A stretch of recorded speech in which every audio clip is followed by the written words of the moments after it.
Folks,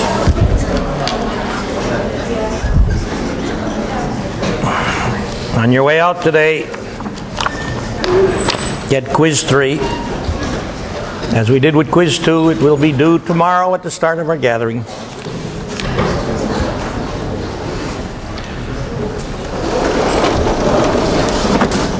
More on redox reactions. Specifically, some demonstrations and considerations associated with such to help us learn and understand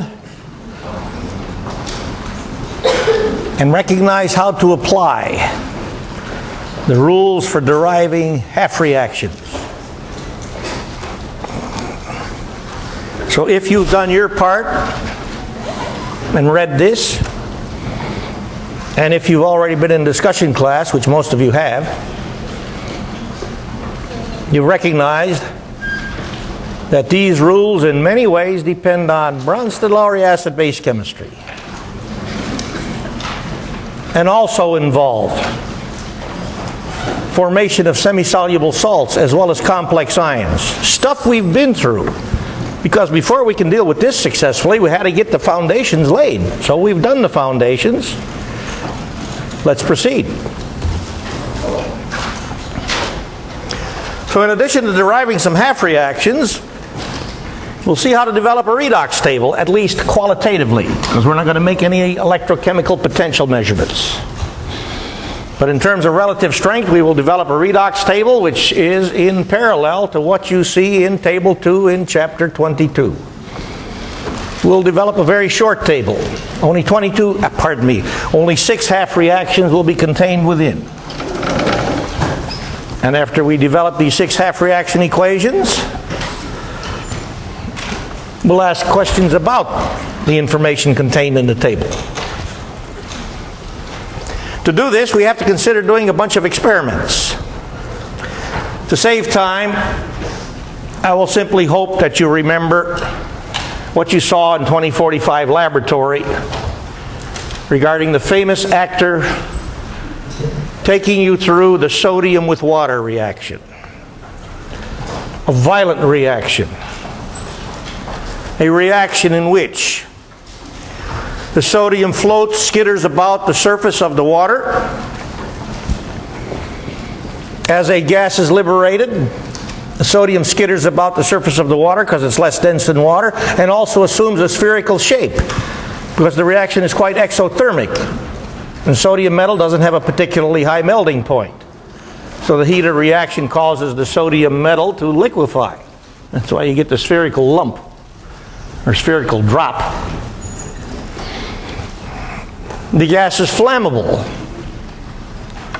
And in doing the reaction, we have placed or did place phenolphthalein indicator in the initially colorless phenolphthalein treated water solution. But the solution becomes a distinct red-pink as the reaction runs, telling us that the solution is getting considerably basic as the reaction runs. Now then, one additional observation is made on that solution, and that being, initially, water, the solvent, is practically speaking non-conductive, because the total ion concentration in water is only 2 times 10 to minus 7 molar. So unless you have a very, very sensitive conductivity detection device, you can't pick up this very, very tiny ion concentration in straight water. But after the reaction,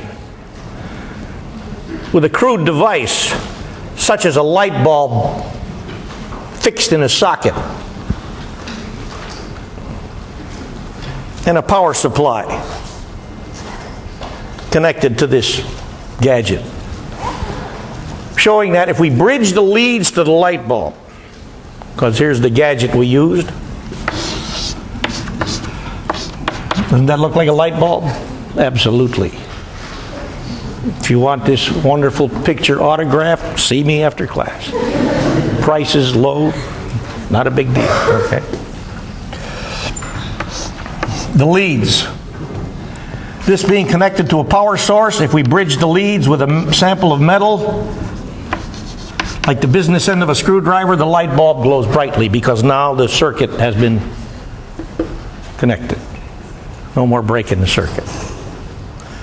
Now then, initially on placing the leads into straight water, no light bulb glow. Insufficient current conduction with the very, very low total ion concentration for straight water. But with this in the solution, after sodium reacted with water, we have a solution which supports current flow quite readily. What species in solution conduct current? What? Are electrons floating around in solution? What species in solution support current flow? Have you not yet recognized that a stream of charged particles is a current? I don't care whether or not they're electrons. Ions, right? So we run a reaction which has been quite good at producing ions, derived from initially neutral material, sodium atoms and water molecules. Okay? Flammable gas, conductive, basic solution, all in keeping with what we've just said. Now regarding the ions, if we start by realizing, this is a retreat to what I took you through in 45L, that the only chemistry which the 1A metals ever show when they react is to do what? 1A metals. What's the only chemistry they show when they react? There they are. What do they do when they react? The only chemistry these 1A metals ever show when they react is to do what? What do the 1A metals do? The 1A metal atoms. Never mind what they react with. What do they do, the metal atoms themselves, when they react?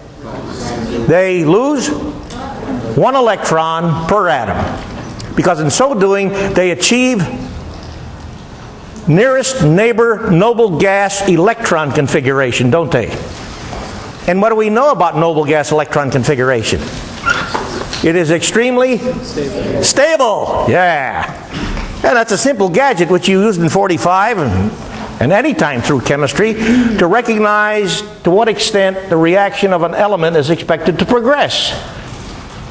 Progress until likely it will achieve noble gas electron configuration.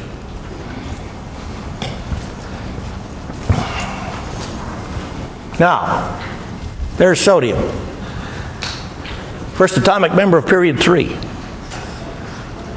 Could sodium develop a noble gas electron configuration by collecting electrons, by behaving as an oxidizer?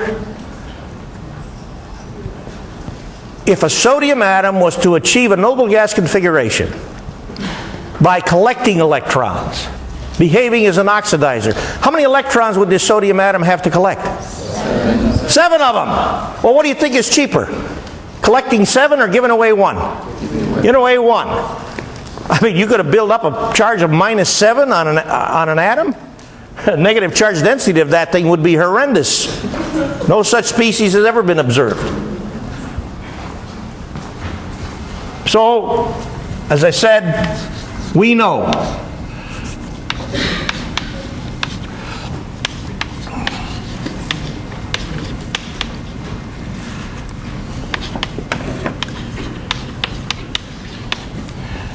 that when the sodium atoms reacted with the water molecule, the sodium atoms converted to sodium plus ions by loss of 1 electron per sodium atom, giving this an electron configuration isoelectronic with sodium's nearest neighbor noble gas, which is neon.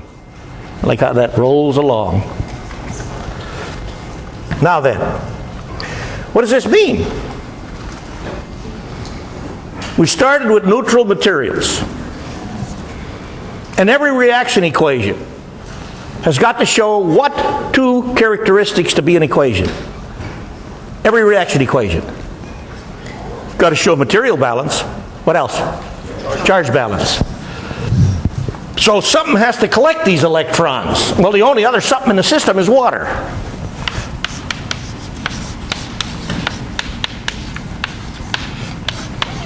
And we know that besides sodium ion as a product, we got a flammable gas and a basic system.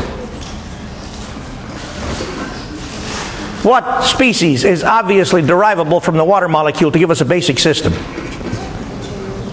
What is it? Hydroxide. Hydroxide ion? How about that?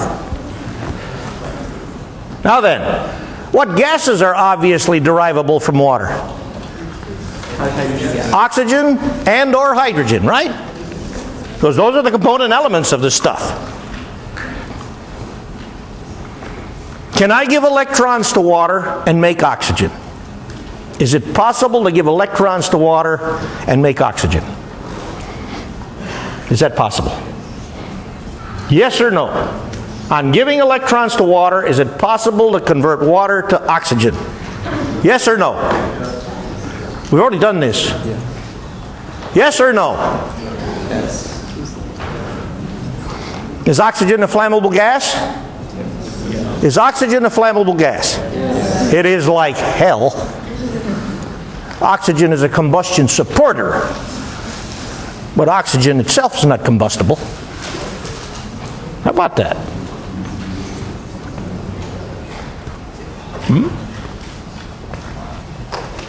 Now then, back to the possibility of creating oxygen by giving electrons to water. In the water molecule, hydrogen atom oxidation state, +1, oxygen atom oxidation state, -2. In the oxygen molecule, oxygen atom oxidation state, 0. Can I take a -2 oxygen, give it more electrons, and turn it into a 0 oxidation state oxygen? I don't think so. But I can give electrons to a +1 oxidation state hydrogen and turn them into 0 oxidation state hydrogens, can I? And if you ever make a mixture of hydrogen with oxygen and put a match in it, you'll see what the hell's flammable. Now, I'll tell you another thing. If we can ever successfully develop a hydrogen economy, we got it made. The perfect fuel. Dangerous. What perfect? You know why it's perfect? Because when you react hydrogen with oxygen, what do you make? Perfectly non-polluting. No more nitrogen oxides, no more of that poisonous stuff in the atmosphere. How about that? And I hope that American scientists work harder to develop hydrogen as a usable fuel. And the best way to do it is to harness effectively the only large free energy source that we earthlings have. What is this large free energy source? Solar radiation. That's it. Because I tell you what, when we don't any longer get solar radiation, we don't any longer be here. That's expected to come about in some millions and millions of years, so I don't think we got anything to worry about for a while. Okay?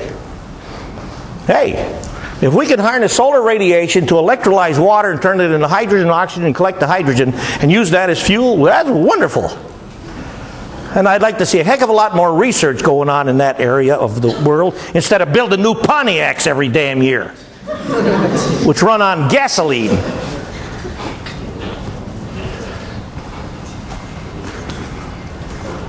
So then,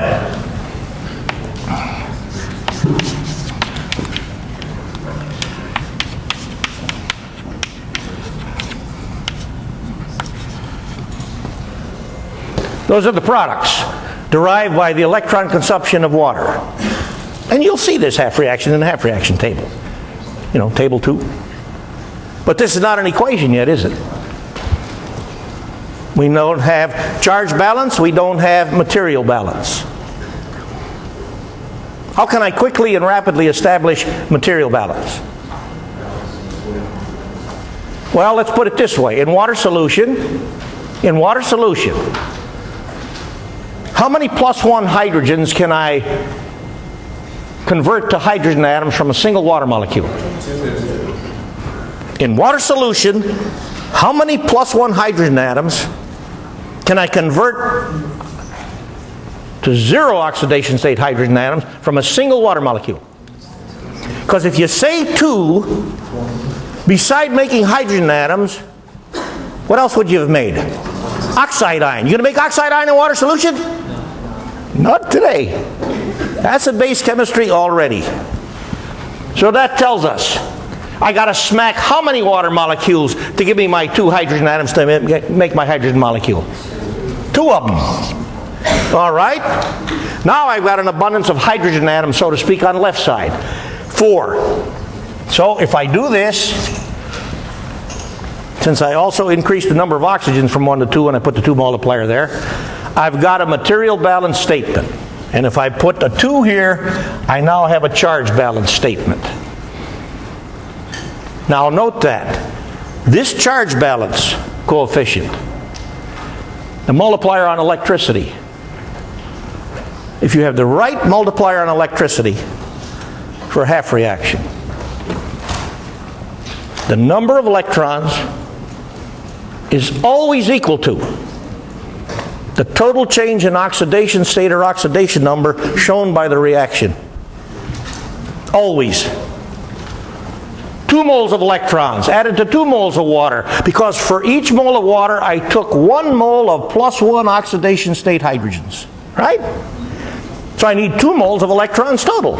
Bingo, there it is. So we're going to go over here to our table.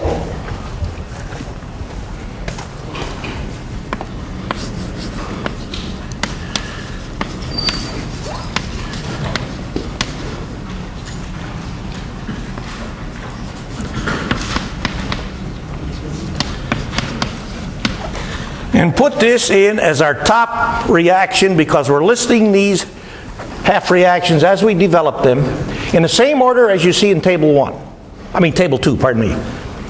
You know, the strongest reducer systems at the top, and they get decreasingly smaller in reducer strength as you go from top to bottom. So this is going to be our strongest reducer system.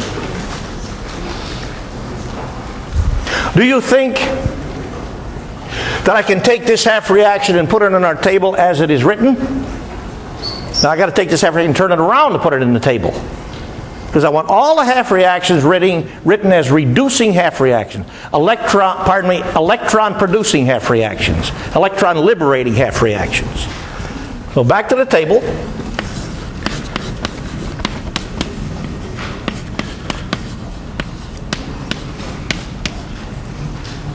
Oops.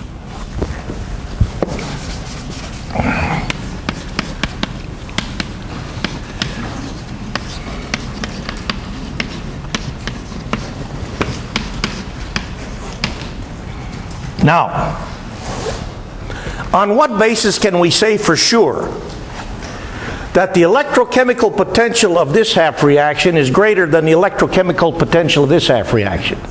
We don't know the numbers, but we can say for sure that E0 for this is bigger than E0 for this, which means this is correctly positioned above this. Because if we put together sodium with water and nothing else, then the only reaction which can occur is for sodium to become sodium ion as water collects electrons and becomes hydrogen and hydroxide ion. Okay? But if the electrochemical potential of this half reaction was comparable to the electrochemical potential of this half reaction, or if the electrochemical potential of this half reaction was somewhat greater than the electrochemical potential of this half reaction, what would develop quickly in this system? Quickly, because this is a very, very fast reaction. What condition would develop? What's it called? It's called equilibrium, isn't it?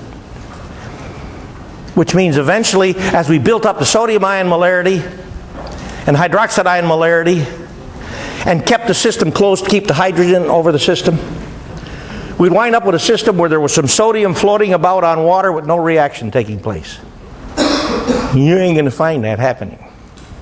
This is a strictly one-way street reaction. So my next statement is, Unlike acid-base reactions, unlike reactions in which semi-soluble salts are dissolved in water or formed, unlike reactions in which most complex ions are formed, redox reactions are usually one-way streets only, which says the same thing as the K value for a spontaneous redox reaction from a magnitude standpoint is what? Damn large, you betcha. And we'll talk more about that when we get to the quantitative aspects of electrochemistry. That's coming in a while. Okay, now let's take a look further at reaction number 2, experiment number 2. Zinc and copper placed in water, no reaction. Do you know that today's pennies are mainly zinc rather than copper? Because zinc's a lot cheaper than copper. It's also pretty durable. But you see a copper coat on the penny. Have you ever thrown pennies into a wishing well? Have you seen them react? How about that?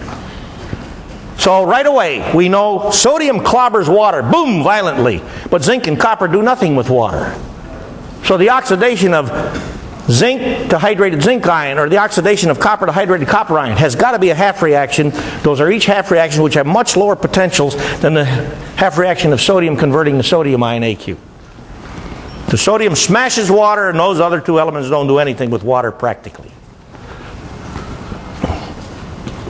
Now we go to experiments 3 and 4. Because you see, I'm not going to actually do experiment 2, because I'm thinking if I put a strip of copper in water and a strip of zinc in copper, and we stand here and watch, nothing happens. Everybody goes to sleep and we lose interest. We're not doing that.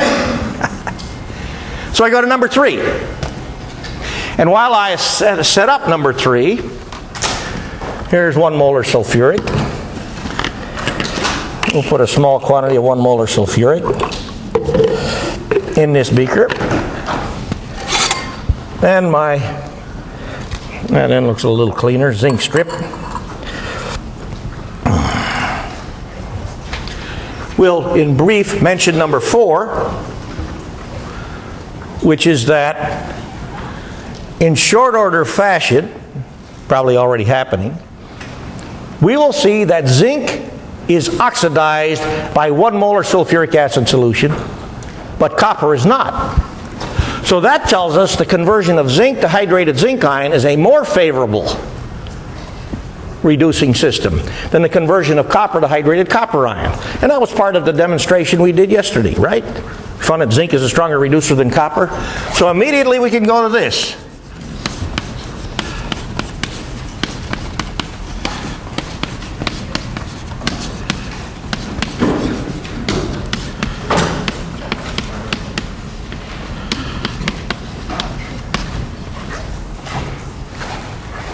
Now let's see what's cooking in our beaker. Wake up in there. Get moving. Speed it up. Aha. It has become awaked. All right? You look like an interested observer. I want you to look at the surface of the zinc strip, okay, and describe what you are observing loudly so everybody else can hear. It looks like it's coming off of it, like it. Why would I want to hear it? Zinc. What? The zinc is separating from the actual strip, like it's misting in the water. It's what? Say that word louder. Misting. Misting. In the water. Okay. Like it has a wispy look to it. Okay, we have a wispy misty in the solution. Yeah. Okay. Wispy misty. Okay. All right, your turn. Tell me what you see happening on the surface of the zinc. It's bubbling. Bubbling, okay. If we see bubbles, what does that mean? What kind of a material phase-wise is being produced? A gas, you betcha. Now then, if I continue to hold this for any length of time, I will continue to dissolve more and more zinc. Then I got to run off before I do this the next time and find more zinc strips. I don't want to do that.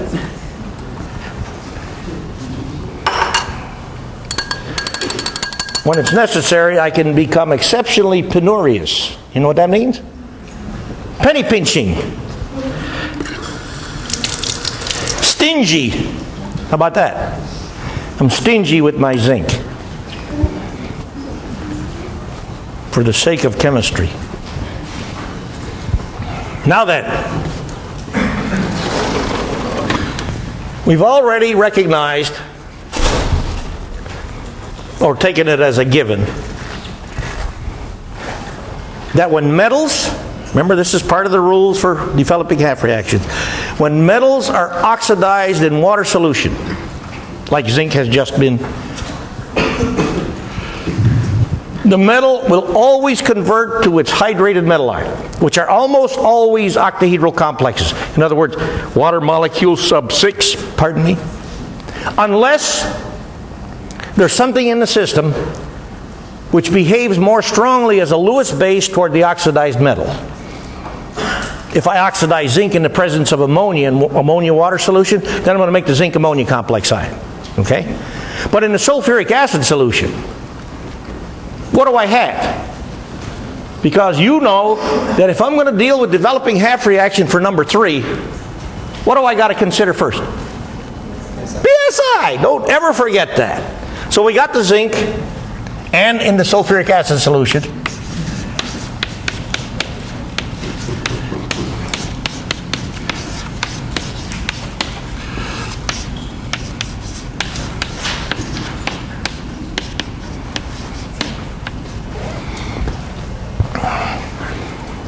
Now, on what basis might you suspect that this will certainly behave as a Lewis base more readily, more strongly than this? Why should this be a more ready, more capable of electron pair donor than this? Why this better than this? Why? Why this better than this? Are you here, Coulomb? You see that? You think a plus charge on a species makes it a good Lewis base? Heck no! It's hard to get electron density to be shared from the valence environment, valence structure of a species if it's a positive ion. Well, then you might say, why doesn't this behave as a Lewis base toward oxidized zinc? Because it's got a minus charge. Well, let's take a further look at compared properties of these two with which we are familiar. What do you know right off the bat about the difference in chemistry between these two? Chapter 18. What do you know? Hydrogen sulfate ion is? It's a much stronger acid than water. Okay? Well, that means it's a far superior H plus giver than water. Well, something which is a far superior H plus giver is not going to be a particularly effective non-bonding pair sharer, because it's showing you it's more capable at losing plus charge than sharing negative charge, which is what a non-bonding pair constitutes. Now, there's other things that could be said. We're not going to go further with this. We'll just accept then that zinc, as it's oxidized, interacts with water molecules to be hydrated zinc ion. We've already put that in our half reaction table. Now comes the next question. In the sulfuric acid solution, what is responsible for oxidizing zinc? Well, can we immediately rule out this? Based on what we have so far considered, can we, in sulfuric acid solution, immediately rule out the water molecule as the oxidizer of zinc? In this number 2 experiment, did we put zinc in water? Did anything happen? Well then, forget this. We know that's not the oxidizer.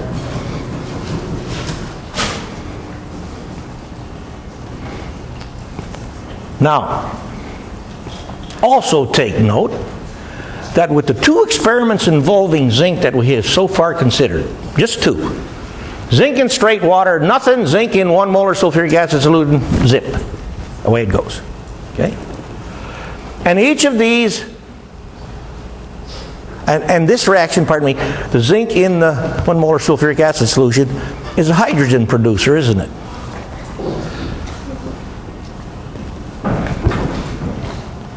Or is it?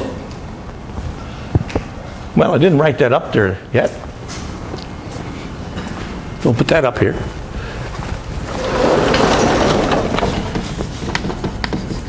Ready reaction as Zn dissolves. Now I'm going to put quotes on the dissolve because you don't have zinc atoms in solution, you have zinc ions. Because this is a chemical dissolving, not a physical dissolving. And gas.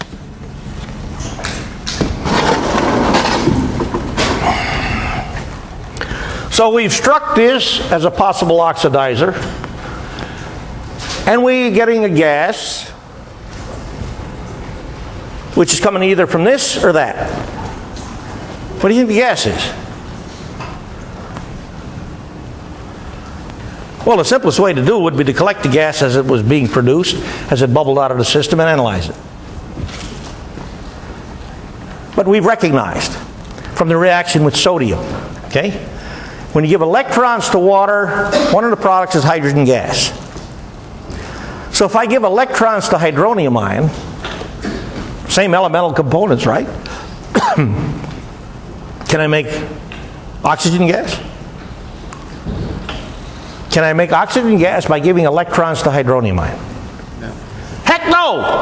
For the same reason you can't make oxygen gas by giving electrons to water. So it must be, if I get this gas from the hydronium ion, that the gas is what? Hydrogen. And I can also run a separate investigation where I put a zinc strip in 1 molar sodium hydrogen sulfate solution. 1 molar sodium hydrogen sulfate solution, where now the principal acid is hydrogen sulfate ion. Okay? And I get the same reaction. But it wouldn't be quite as vigorous. Vigorous, but not quite as vigorous. So let's take a look now at what we can decide. Zinc in pH 7 water. Nothing.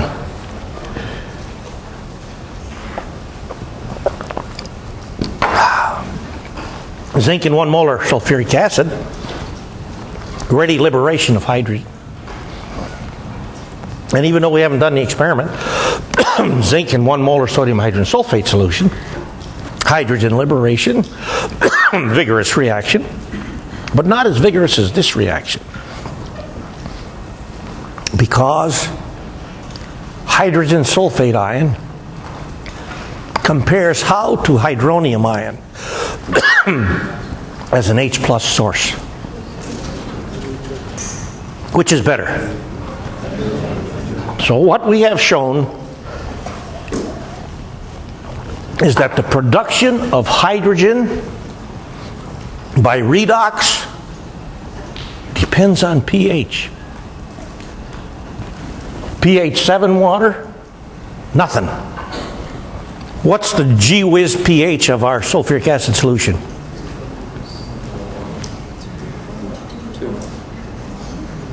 1 molar sulfuric acid solution. What's the gee whiz pH? 0. Even a little lower than 0. Because the hydrogen sulfate ion will have ionized, not to a very large extent, but to a small extent, and up to hydronium ion molarity to be somewhat greater than 1 if I take it to 2 sig figs. So the pH will be a little bit lower than 0. A negative value, how about that? Say minus 0.1, something like that. So we've established that hydrogen production by redox depends on pH. Call it pH 0. pH 0 system readily liberates hydrogen, with zinc as the reducer. And pH 7 water with zinc produces no hydrogen. So here we go.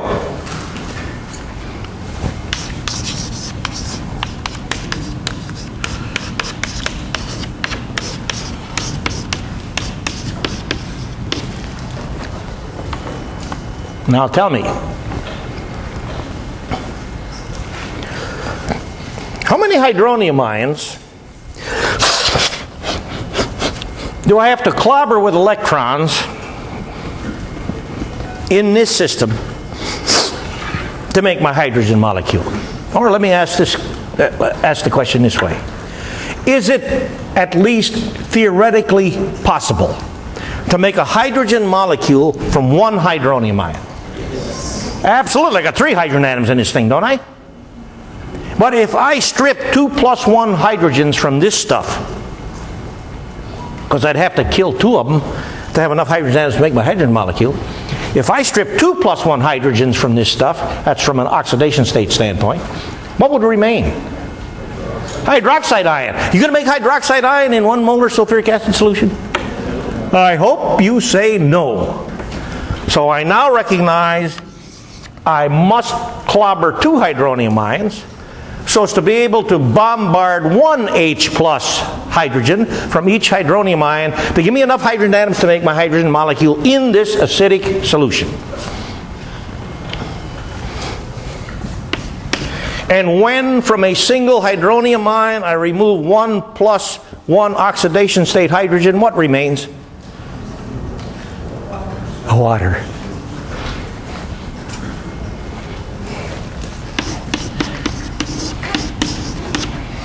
And I clobbered 2 hydronium ions, 2 waters. So, now I have established material balance because I paid attention to every material component of the system. I don't have to stop and go back and say how many O's and how many H's and all that stuff. Well, what multiplier do I need to establish charge balance? 2.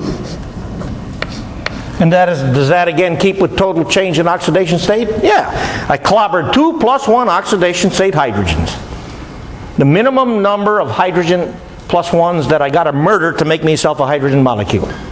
So I got another half reaction to put in my table.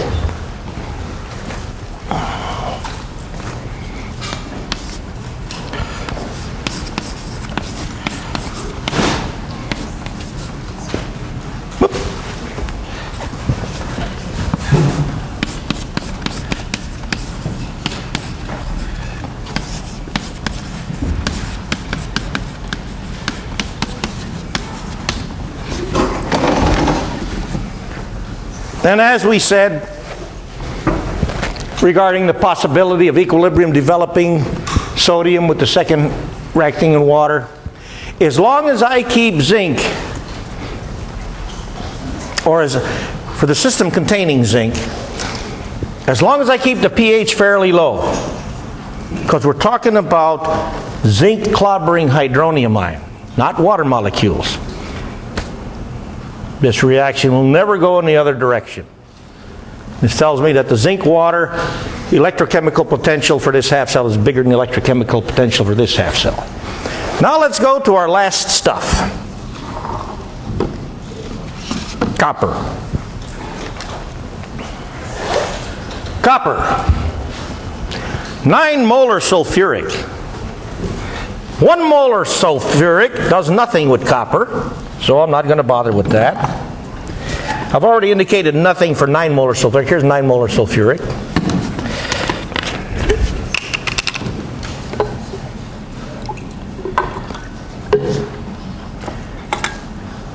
Nice small zinc strip.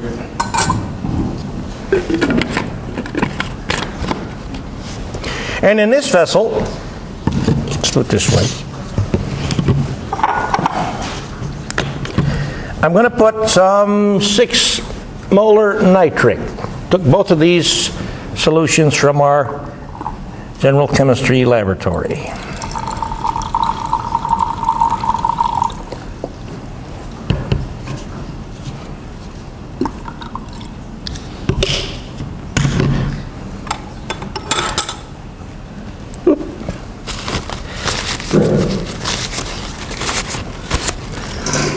A little tarnish up there, so we'll put the clean end of the second zinc strip in here. Okay. Now, I've already noted here that not only does copper not become oxidized in 1 molar sulfuric, it's not going to get oxidized in 9 molar sulfuric. So with that being said, let's see what happens, if anything, with copper in the 6 molar nitric.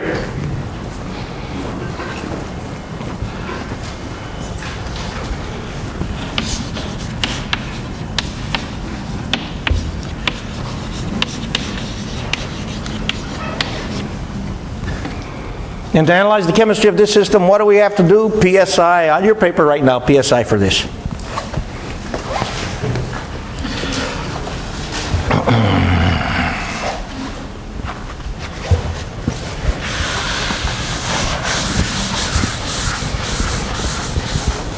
Anything happening in our copper nitric acid system?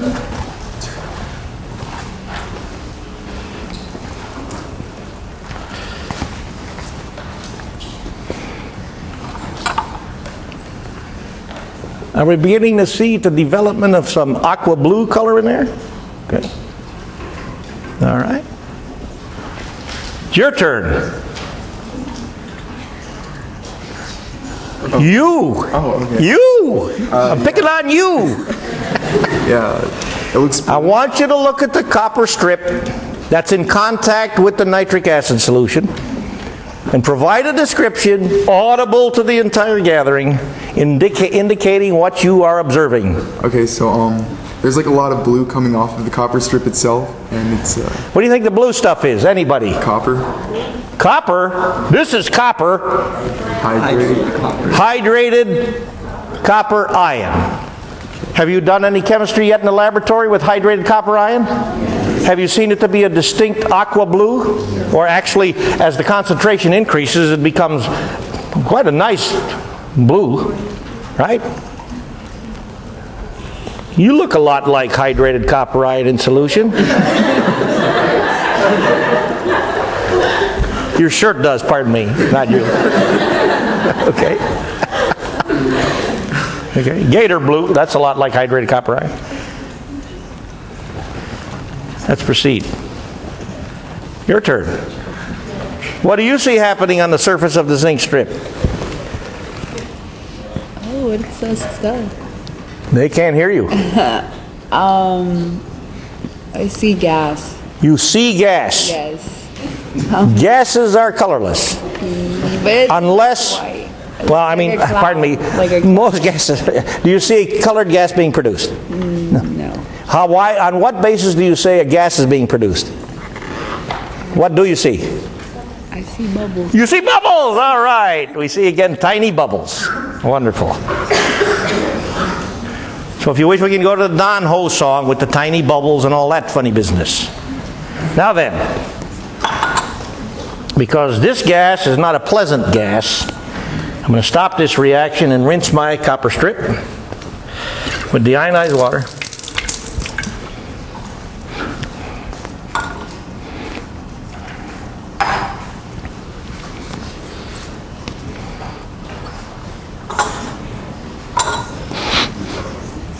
And now I'm going to place my rinsed, nice, shiny, clean copper strip, at least this end, in this beaker. And I'm going to treat this with some 6 molar sodium nitrate solution. And we'll explain why in a moment.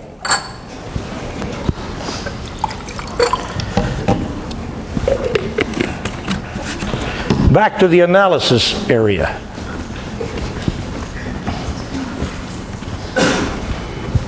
We recognized that we are now in position to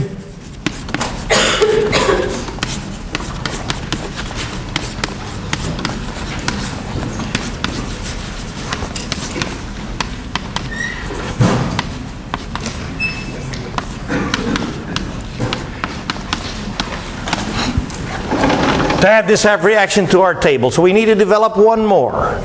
That's the half reaction, which corresponds to the half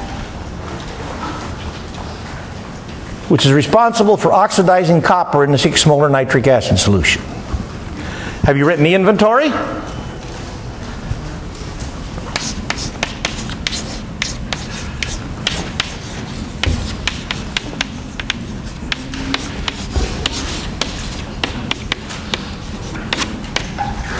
Did you write this? If you wrote anything but this, trouble.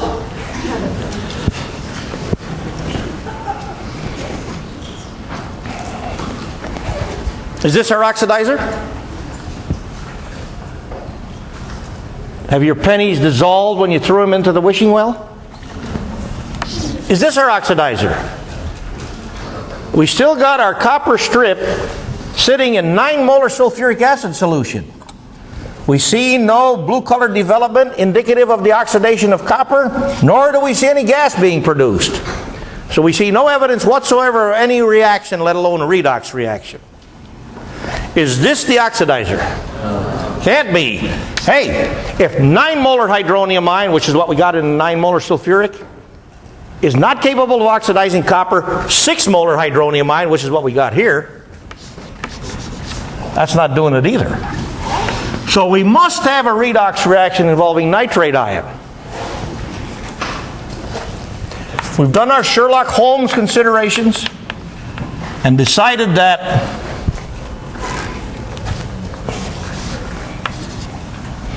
nitrate ion has got to be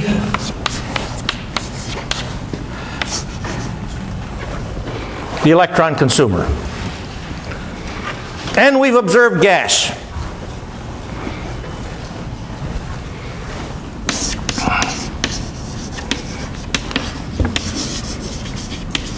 Now, have you recognized from your studies in chemistry to date, there's a whole bunch of different gases derivable from nitrate ion? Any of you get to assignment 8 yet in lab?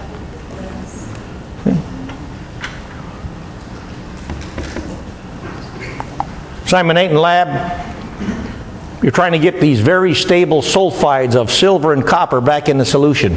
And hydronium ion attack won't do it even though sulfide ion is a potent base. The lattices of those materials are too stable because of extremely strong covalent bonding, not ionic bonding. Silver sulfide, copper sulfide. But when you hit those sulfides with a double attack of concentrated hydronium ion and nitrate ion, you got reaction. And from nitrate ion. Since we recognize that is the oxidizer in this system, gas is a product. Okay. Nitrogen dioxide is a possible product. Nitric oxide is a possible product. Nitrous oxide is a possible product. Dinitrogen trioxide is a possible product. Nitrogen gas is a possible product. And if you have a sufficiently potent reducer, you can reduce nitrate ion all the way to ammonium ion, where the change in nitrogen oxidation state is from +5 in nitrate ion to -3 in ammonium ion. So the only way we could find out what the gas truly is to collect some and analyze it. And what we have found in doing this, when copper is oxidized by 6 molar nitric, is to discover that that is the reduction product, at least in the main. So we'll take it as the exclusive reduction product.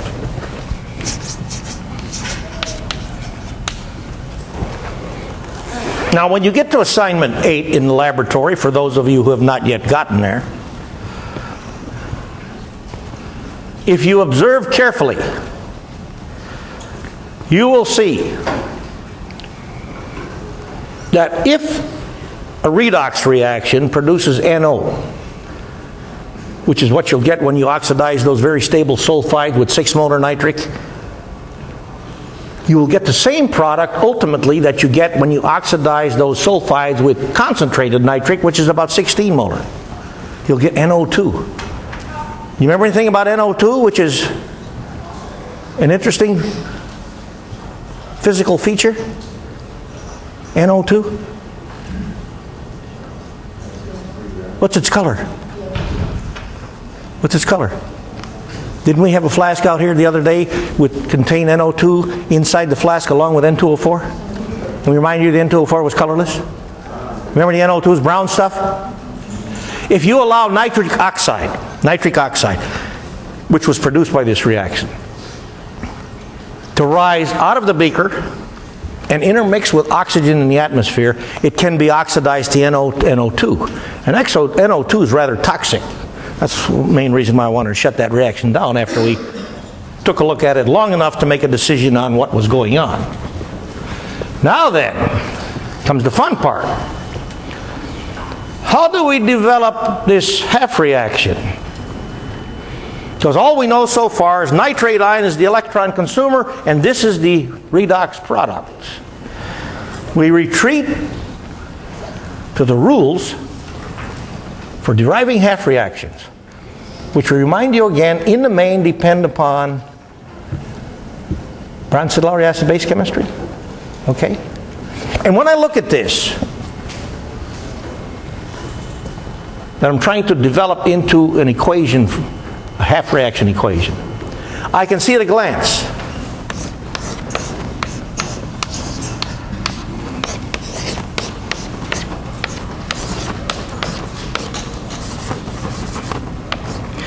that to convert this stuff to this stuff, how many NO bonds do I have to break? 2? One of these has got 3 nitrogen-oxygen bonds. This has clearly only got 1 nitrogen-oxygen bond. I mean, it might be a double bond or triple bond, but there's only 1 nitrogen-oxygen linkage. Okay? So, I've purposely written a Lewis structure. Have you found structural analysis to be beneficial? You think you might find structural analysis to be beneficial on quiz 3? Don't even say anything. Just wait till you see it. Okay? I can recognize at a glance that I've got to break 2 nitrogen-oxygen bonds to have the chance to turn nitrate ion into NO. And when I break these bonds at the bond sites, how shall I expect to break them? I shall expect to break them heterolytically and give the electron pairs at the bond site in the bond breaking process to the atom which has the what? The greater electronegativity. It's the bigger electron hog. So just as we did when we learned to write Lewis structures, to learn to develop oxidation numbers from Lewis structures, I'm going to go to this. It didn't make any difference because the bonds are all equivalent. This is a resonance structure. We've talked about that before. So I'll pick on these 2. And then I'm going to look at the oxidation state of each of these oxygens, as we've done before. What is it? I want the oxidation state for either oxygen. -2. Do you know a name for this stuff? Oxide ion. Now then, what do you know about the chemistry of oxide ion? What do you know about it? Do you remember that in our acid-base table it is shown as the strongest base contained in our table? Yes, indeed. So what we have now learned is that as this conversion of nitrate ion to NO takes place, it involves the liberation of -2 oxidation state oxygens to the system. And we know that the name of such is oxide ion, and we know these are daggone strong Bronsted bases. So I ask this question, and I want the right answer. If I run a reaction like this one, in which I am putting strong bases into the system as the reaction runs, what component of the system will consume this strong base, if anything? What is it? What strong acid? The strongest acid in the system in appreciable amount or concentration. That's the answer that's always right. Now we can talk about specifically what is this acid? Well, in our nitric acid solution, what is the acid? Hydronium ion.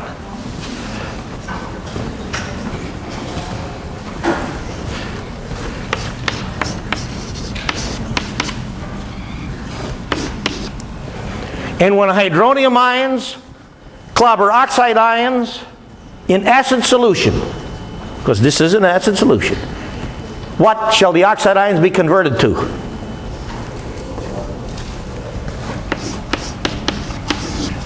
I have seen students try to tell me that a hydronium ion is only going to give me 1H plus, so I'm going to convert this to hydroxide ion. In acid solution? I don't think so. So how many of these in total must be used in this system to murder this? 2.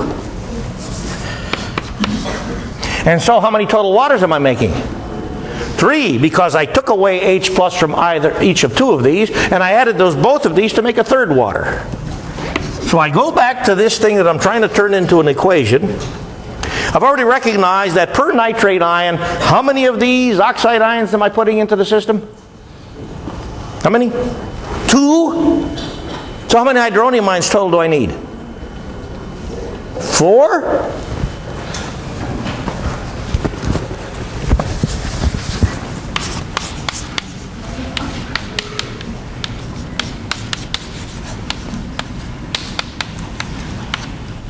And so, beside a mole of NO gas, what am I also making as product? How much? How much? 6 moles water.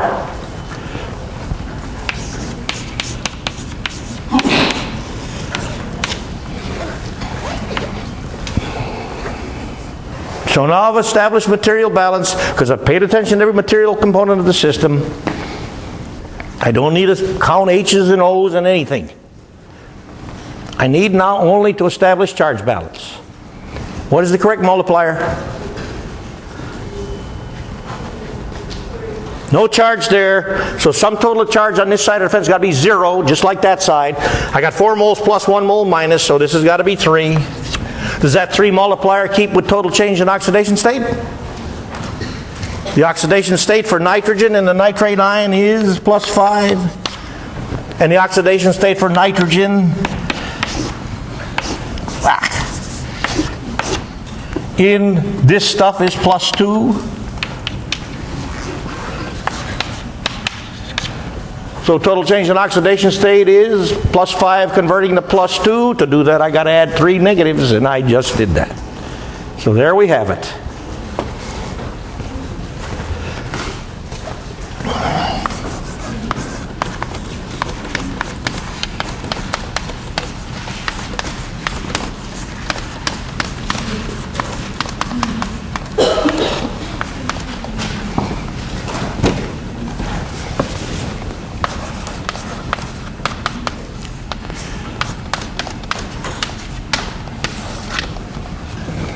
So our table is complete.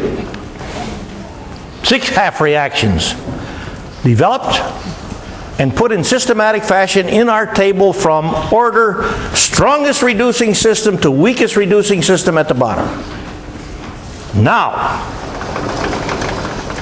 from this table, and this table only, I may successfully predict the outcome from a thermodynamic standpoint of how many net redox reactions from this table and this table only. I may now successfully predict the outcome, thermodynamically speaking, of how many redox reactions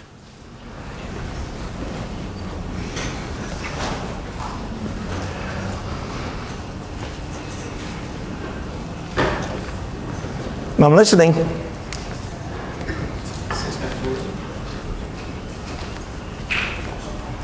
Can I predict the outcome of sodium with water? Can I predict the outcome of sodium with hydrated zinc ion? Will the reaction of sodium with hydrated zinc ion be more thermodynamically vigorous than sodium with water? Because this is a stronger oxidizer than this, right? Doesn't our table show that? So I can predict sodium with this, sodium with this, sodium with this. And then hydroxide ion and hydrogen. Can I predict the outcome of hydroxide ion and hydrogen with sodium ion? What's their outcome? No reaction, but I can predict it. Hydroxide ion with hydrogen, zinc, hydrated zinc ion. Can I predict that outcome? So you see how to play the game? Tell me how many reactions I can predict outcome of. I'm listening. I want a number. Number. Too many.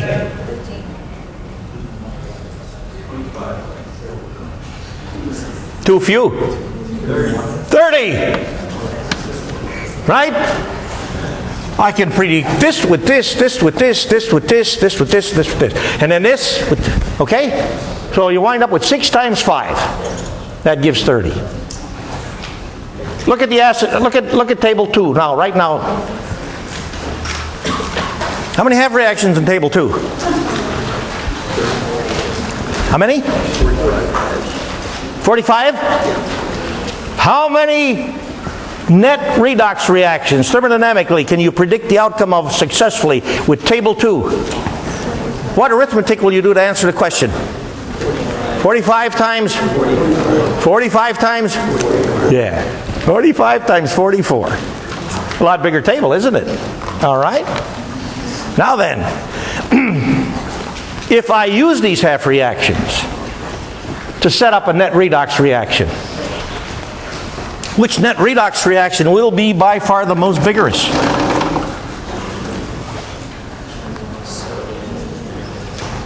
I use these 6 half reactions, no more, to set up a net redox reaction system. What will be the starting components of the most vigorous redox reaction system? I want names of materials. Sodium in the 6 molar nitric acid solution. If you wish to make that mix, please let me know, because I want to get the hell out of town before you make the mix. Because I mean to tell you, as soon as sodium hits that nitric acid solution, kawoom! If you've used a rather sizable piece of sodium and a rather sizable quantity of 6 molar nitric acid solution, which is, I'm sure, exactly what you'd want me to use. The bigger the better. The bigger the boom, the more you'd like it. Now let's go back to this. We have discovered, by systematic analysis of the copper in the nitric acid solution, that nitrate ion was really responsible for oxidizing the copper. Okay so far? The question is, can nitrate ion do it all by itself? Well, I have set up one remaining investigation, which has been standing here for quite a while, and that remaining investigation was a copper strip standing in 6 molar sodium nitrate solution, because 6 molar sodium nitrate solution got the same nitrate ion molarity as the 6 molar nitric acid solution. Right? Ain't nothing going on in there. So what may I conclude? What nitrate ion, what support does nitrate ion require to be able to oxidize copper readily? What kind of acid-base conditions? Acidic, doesn't it? Needs hydronium ion. So you remember our copper strip in a 9 molar sulfuric? Nothing. And here's our copper strip in a 6 molar sodium nitrate. Nothing. So let's put some of the 6 molar sodium nitrate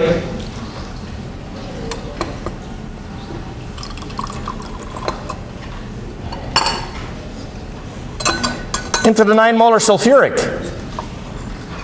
You think something's going to go on in here? Why so? Do I now have a solution in which the hydronium ion molarity and the nitrate ion molarity are each present in substantial quantities? How about that?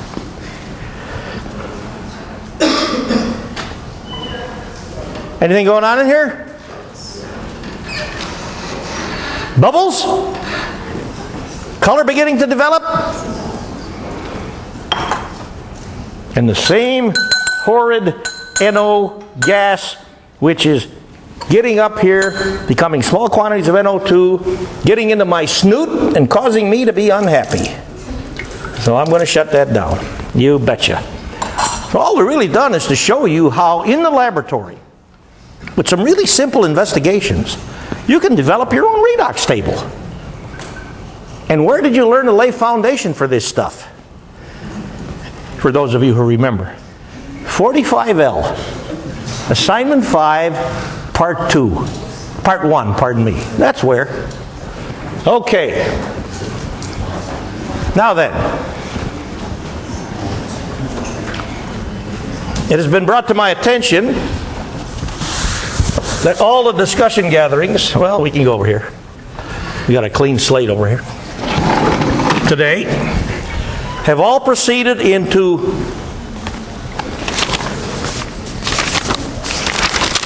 question 2215,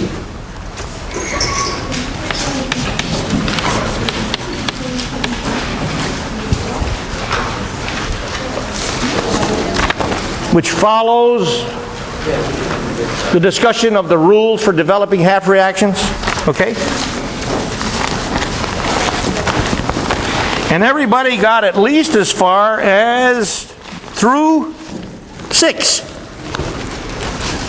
So for those of you who have yet to be in discussion, you're going to hear about this stuff through part 6. So let's talk about some of the remaining parts of this puzzle in the few minutes we have remaining. Okay? Part 7.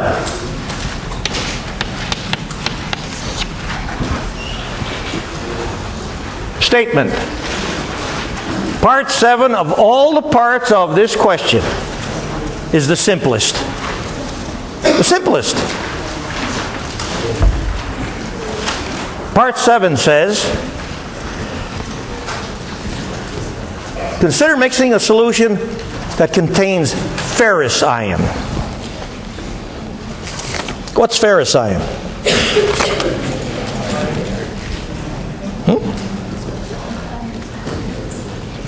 Iron in what oxidation state?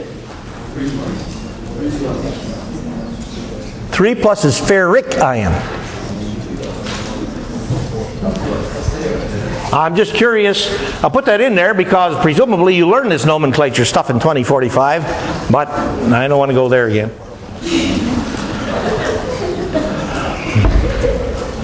Every time I go there, I get lost. We're in a great wilderness. Iron 2 is the systematic way to refer to ferrous ion. Iron 2. If I were to ask you a question about ferrous ion on a quiz or exam, I'd tell you it's iron 2. Iron plus 2. Okay? So you're putting together iron plus 2 with silver plus 1.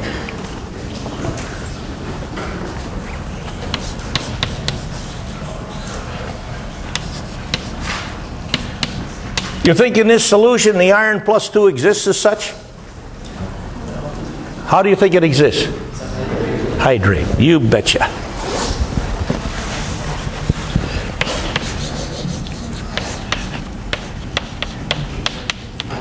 But although silver ion does form a definite hydrated ion, silver diaquo, 2 water molecules per silver ion. The Bronsted acidity of silver ion is so weak that as far as I'm concerned, we can forget the water molecules because they don't really contribute anything to the chemistry from a Bronsted-Lowry acid base standpoint to solutions containing silver ion. Don't contribute much to the Bronsted-Lowry acid base chemistry of such a solution. Well, this goes on to say that this produces silver and hydrated ferric ions. Well, my golly, what could be simpler? Now, on recognizing that this is ferrous ion, hydrated ferrous ion,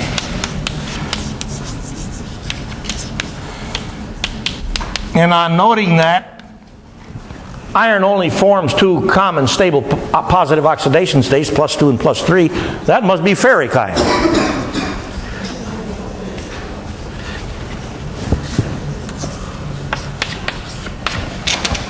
So as hydrated ferrous ion is oxidized hydrated ferric ion, per mole of this oxidized, 1 mole of electricity produced.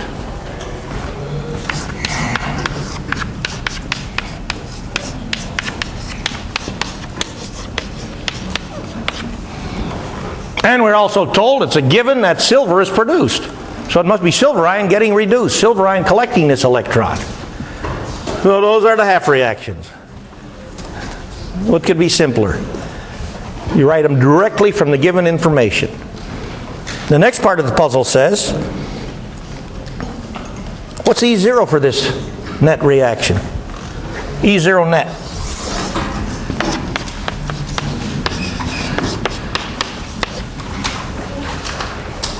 How will you find E0 net?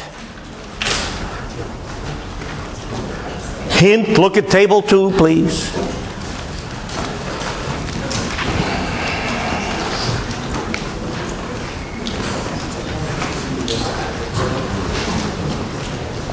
And tell me the value for this redox reaction system for E0 net.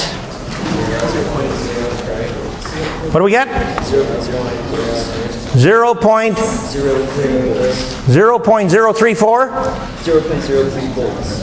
0.03? Are we all agreeing with this?